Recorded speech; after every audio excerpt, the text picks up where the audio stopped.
ಏನೊಂದು cricket IPL legally match ಅನ್ನ ಗೆದ್ದು ಬಹಳ ಹರ್ಷದಿಂದ ಬಂದಂತ RCB ಅವ್ರನ್ನ ಸ್ವಾಗತಿಸಲು, ಅವರಿಗೆ ಅಭಿನಂದಿಸಲು ನಮ್ಮ ನಾಡಿನ ಜನತೆ ಸಂಭ್ರಮದಿಂದ ಎದುರು ನೋಡ್ತಿದ್ರು. ಈ ಒಂದು ಹಿನ್ನೆಲೆಯಲ್ಲಿ ಸಂಪೂರ್ಣವಾಗಿ ಆಡಳಿತದಲ್ಲಿ ವಿಫಲವಾಗಿರುವಂತಹ ಈ ಕಾಂಗ್ರೆಸ್ ಸರ್ಕಾರ ಯಾವ ಒಂದು ತಯಾರಿಯನ್ನು ಮಾಡದೆ, ಒಂದು ಅಧಿಕಾರಿಗಳನ್ನು ವಿಶ್ವಾಸಕ್ಕೆ ತಗೊಳ್ಳದೆ, ಅಧಿಕಾರಿಗಳೆಲ್ಲ ಇದನ್ನ ತಕ್ಷಣ ಆಚರಣೆಯನ್ನು ಮಾಡ್ಲಿಕ್ಕಾಗಲ್ಲ ಅನ್ನುವಂಥದನ್ನ ನಮ್ಮ ವಿಧಾನಸೌಧದ ಇಲ್ಲಿ ಡಿಸಿಪಿಯಿಂದ ಹಿಡಿದು ಕಬ್ಬನ್ ಪಾರ್ಕಿನ ಇನ್ಸ್ಪೆಕ್ಟರ್ ಇಂದ ಹಿಡಿದು ಕಮಿಷನರ್, ಡಿಸಿಪಿ ಎಲ್ಲ ಹಂತದಲ್ಲೂ ಈ ಒಂದು ಸಂಭ್ರಮ ಮಾಡ್ಲಿಕ್ಕಾಗಲ್ಲ, ಸೆಲೆಬ್ರೇಷನ್ ಮಾಡ್ಲಿಕ್ಕಾಗಲ್ಲ ಅಂತ ಬಹಳ ಸ್ಪಷ್ಟವಾಗಿ ತಿಳಿಸಿದ್ರು ಸಹ ಈ ಕಾಂಗ್ರೆಸ್ ಸರ್ಕಾರ, ಸಾಮಾನ್ಯ ಮುಖ್ಯಮಂತ್ರಿಗಳು, ಉಪಮುಖ್ಯಮಂತ್ರಿಗಳು, ನಾನ್ ಮುಂದೆನಾ ನೀನು ಮುಂದೆನಾ, ಮುಖ್ಯಮಂತ್ರಿಗಳಿಗೆ ಟಕ್ಕರ್ ಕೊಡ್ಲಿಕ್ಕೆ ಉಪಮುಖ್ಯಮಂತ್ರಿಗಳಿಗೆ ಟಕ್ಕರ್ ಕೊಡ್ಲಿಕ್ಕೆ ಇವರಿಬ್ಬರ ಮಧ್ಯದಲ್ಲೂ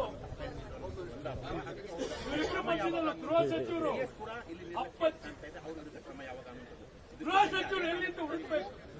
ಯಾರಪ್ಪ ಗೃಹ ಸಚಿವರು? ಗೃಹ ಸಚಿವರು ಈ ಸರ್ಕಾರದಲ್ಲಿ ಇದಾರೋ ಇವು ಈಗ ಉಂಟೆ ಅನ್ನುವಂತ ಪರಿಸ್ಥಿತಿ ಇಡೀ ಗೃಹ ಸಚಿವರಿಂದ ಹಿಡಿದು ಗೃಹ ಇಲಾಖೆ ಅಧಿಕಾರಿಗಳಿಂದ ಎದುರಿಸುವಂತದ್ದಾಗಿದೆ. ಹಾಗಾಗಿ ಇವತ್ತು ಇವ್ರನ್ನ ಯಾರು ಆಚರಣೆ ಮಾಡಬೇಕು ಅಂತ ಹೊರಟವರು ಅದಕ್ಕೆ ಜವಾಬ್ದಾರಿ ತೊಗೊಳ್ಬೇಕಲ್ಲ. ಬರೀ ಪ್ರಚಾರನ ಮಾತ್ರ ತೊಗೊಳ್ಳೋದಲ್ಲ, ಅಧಿಕಾರ ಅನುಭವಿಸೋದಲ್ಲ. ಅಧಿಕಾರದ ಜೊತೆಯಲ್ಲಿ ಜವಾಬ್ದಾರಿ ಬರುತ್ತೆ.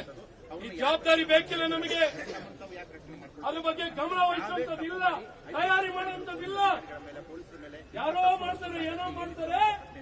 ನಾವು ಉತ್ಸವ ಮೂರ್ತಿ ಇದ್ದಂಗೆ ಉತ್ಸವದಲ್ಲಿ ಭಾಗವಹಿಸೋದು.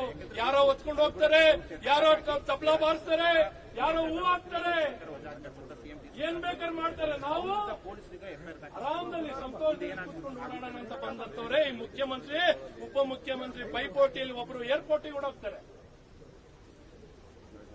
ಏರ್ಪೋರ್ಟಿಗೆ ಹೋಗಿ ಏನ್ ಸ್ವಾಗತ. ಇವ್ರಿಗೇನ್ ಕ್ರಿಕೆಟ್ ಗೊತ್ತಿಲ್ಲ. ಕ್ರಿಕೆಟ್ RCB ಟೀಮ್ ಕ್ಯಾಪ್ಟನ್ ಅಶೋಕಣ್ಣ ಅವರೇ, ಉಪಮುಖ್ಯಮಂತ್ರಿಗೆ RCB ಟೀಮ್ ಕ್ಯಾಪ್ಟನೇ ಗೊತ್ತಿಲ್ಲ, ಹೆಸರೇ ಗೊತ್ತಿಲ್ಲ. ಅಂತರಲ್ಲಿ ಇವೆಲ್ಲ ಮಾಡಿದ್ದಾರೆ. ಇವಾಗ ಇಂಥ ಒಂದು ಪರಿಸ್ಥಿತಿಯಲ್ಲಿ ನಾವು ಕೇಳೋದು, ಇದನ್ನ ನಾವು ಮಾಡಿಲ್ಲ ಅಂತ ಈಗ ಕೈ ಜಾರಿ ಕೈ ತೊಳ್ಕೊಳ್ಳೋಕೆ ಪ್ರಯತ್ನ ಮಾಡ್ತಿದ್ದಾರೆ. ಇವತ್ತು KCA ಮೇಲೆ ಹಾಕ್ತಿದ್ದಾರೆ, RCB ಮೇಲೆ ಹಾಕ್ತಿದ್ದಾರೆ, DNA ಮೇಲೆ ಹಾಕ್ತಿದ್ದಾರೆ, ಪೊಲೀಸರ ಮೇಲೆ ಹಾಕ್ತಿದ್ದಾರೆ. ಪೊಲೀಸರು ಸಸ್ಪೆನ್ಷನ್. ಬಲಿಪಶು ಯಾರು? ಪೊಲೀಸ್ನವರು. ಇವತ್ತು ಈ ರೀತಿ ಜವಾಬ್ದಾರಿ ತೊಗೊಳ್ಬೇಕಾಗಿದ್ದವ್ರು ಮುಖ್ಯಮಂತ್ರಿ. ಇವತ್ತು ಜವಾಬ್ದಾರಿ ನನ್ನದು, ನನ್ನ ನೈತಿಕತೆ. ನಾನು ಹೇಳಿದೆ, ನಾನು ಕರೆದೆ ಜನನ್ನ. ಸೋಷಿಯಲ್ ಮೀಡಿಯಾ, ಇನ್ಸ್ಟಾಗ್ರಾಮ್, ಫೇಸ್ಬುಕ್, ಅಪ್ಪಪ್ಪ ಎಲ್ಲರೂ ಬನ್ನಿ ಅಲ್ಲಿ KCA ಗೇಟ್ ಕ್ಲೋಸ್ ಮಾಡಿ ವಿಧಾನಸೌಧಕ್ಕೆ ಬನ್ನಿ. ನಾವು ನಿಮ್ ಜೀವ ತಗೊಳಕ್ ಬಂದಿದ್ದೀವಿ, ಬನ್ನಿ. ನಿಮ್ ಜೀವ ತಗೊಳಕ್ ಬಂದಿದ್ದೀವಿ, ನಿಮ್ ಜೀವ ಉಳಿಸಕ್ ಬಂದಿಲ್ಲ ನಾವು. ನಿಮ್ಮ ಈ ಸರ್ಕಾರ, ಕಾಂಗ್ರೆಸ್ ಸರ್ಕಾರ ಅಧಿಕಾರಕ್ಕೆ ಬಂದ ದಿನದಿಂದಲೂ ಕಂಡಲ್ಲಿ ಜೀವ ತಗೊಳ್ಳುವಂತ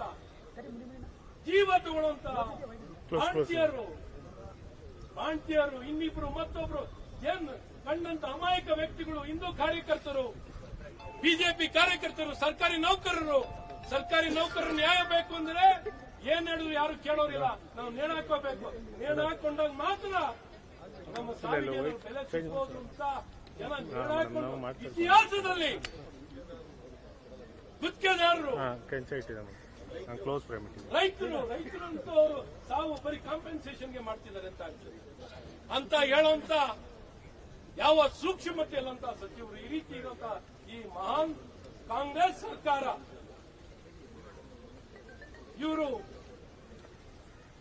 ಹೇಳ್ತಾರಲ್ಲ, ಯಾರ ಕೈನಲ್ಲಿ ಅಧಿಕಾರ ಕೊಟ್ಟಿದ್ದೀವಿ ಅಂತ ಹೇಳ್ತಾರೆ ಪೂಜಾರೆ?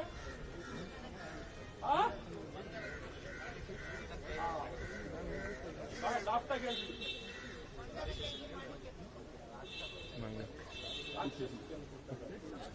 ಸೊ ಇಂಥವ್ರು ಯಾರು ಜನರ ಬಗ್ಗೆ ಕಾಳಜಿ ಅಂತ ವ್ಯಕ್ತಿಗಳು ಇವತ್ತು ಅಧಿಕಾರವನ್ನು ವಹಿಸಿಕೊಂಡು ಇವತ್ತೇನು ಮೊದಲನೇ ಬಾರಿಗೆ ಕಪ್ ಗೆದ್ದಿರೋದಲ್ಲ ಇದು. ಈ ರೀತಿ 17 ಕಪ್ಪನ್ನ ಬೇರೆ ಬೇರೆ ರಾಜ್ಯದಲ್ಲಿ ಬೇರೆ ಬೇರೆ ತಂಡನೂ ಗೆದ್ದಿದ್ದಾರೆ. ಇದು 18ನೇ ಕಪ್ಪು. ಎಲ್ಲರೂ ನೋಡಿದರೆ ಯಾವ ರೀತಿ ಮಾಡಿದ್ದಾರೆ ಅಂತ ಬೇರೆಯವರು. ಇವ್ರಿಗಂತೂ ಗೊತ್ತಿಲ್ಲ ಅಂದ್ರೆ ಅವ್ರನ್ನಾರ ನೋಡಿ ಕಲಿಬೋದಿತ್ತು. ಇವತ್ತು ಈ ಜೀವ ತಗೊಂಡಂತ ಈ ಕಾಂಗ್ರೆಸ್ ಸರ್ಕಾರ ಯಾರ್ಯಾರ ಮೇಲೆ ಜವಾಬ್ದಾರಿಯನ್ನು ಹೊರಿಸ್ತಿದ್ದಾರೆ. ಮುಖ್ಯಮಂತ್ರಿಗಳು, ಉಪಮುಖ್ಯಮಂತ್ರಿ, ಗೃಹ ಸಚಿವರು ಜವಾಬ್ದಾರಿಯನ್ನು ತೊಗೊಳ್ಬೇಕು. ಇವ್ರ ಮೇಲೆ ಕೇಸ್ ದಾಖಲಾಗಬೇಕು. ಇವತ್ತು ಬೇರೆ 3 ಎನ್ಕ್ವೈರಿ ಕೊಟ್ಟಿರೋದು ಎಂತಕ್ಕೂ ಸಾಲಲ್ಲ. ಹಾಗಾಗಿ ಇವ್ರ ಮೇಲೆ ಹೊಣೆ ಹಾಕಬೇಕು, ಇವ್ರ ಮೇಲೆ ಜವಾಬ್ದಾರಿ ತೊಗೊಳ್ಬೇಕು. ವಿಶೇಷ ಅಧಿವೇಶನ ನಮ್ಮ ಪ್ರತಿಪಕ್ಷದ ನಾಯಕರು ಸನ್ಮಾನ್ಯ ಆರ್ ಅಶೋಕ್ ಅವರು ಈಗಾಗಲೇ ವಿಶೇಷ ಅಧಿವೇಶನ ಕರಿಬೇಕು ಅಂತ ಈಗಾಗಲೇ ಪತ್ರ ಬರೆದಿದ್ದಾರೆ. ನಿಮಗೇನಾದ್ರು ನೈತಿಕತೆ ಇದ್ರೆ ಕರೀರಿ, ನಿಮ್ಗೇನಾದ್ರು ನೈತಿಕತೆ ಇದ್ರೆ ತಕ್ಷಣ ರಾಜೀನಾಮೆಯನ್ನು ಕೊಡಿ ಅಂತ ಈ ಮೂಲಕ ನಿಮ್ಮನ್ನ ಒತ್ತಾಯನ ಮಾಡಿ, ನಿಮಗೇನಾರ ಎಳ್ಳಷ್ಟು ಆತ್ಮಸಾಕ್ಷಿ ಇದೆ ದಯವಿಟ್ಟು ರಾಜೀನಾಮೆಯನ್ನ ಕೊಡಬೇಕು. ಹೆಚ್ಚಿನ ವಿಡಿಯೋಗಳಿಗೆ ಪ್ರತಿಧ್ವನಿ ಯೂಟ್ಯೂಬ್ ಚಾನೆಲ್ ಸಬ್ಸ್ಕ್ರೈಬ್ ಮಾಡಿ, ಬೆಲ್ ಐಕಾನ್ ಕ್ಲಿಕ್ ಮಾಡಿ.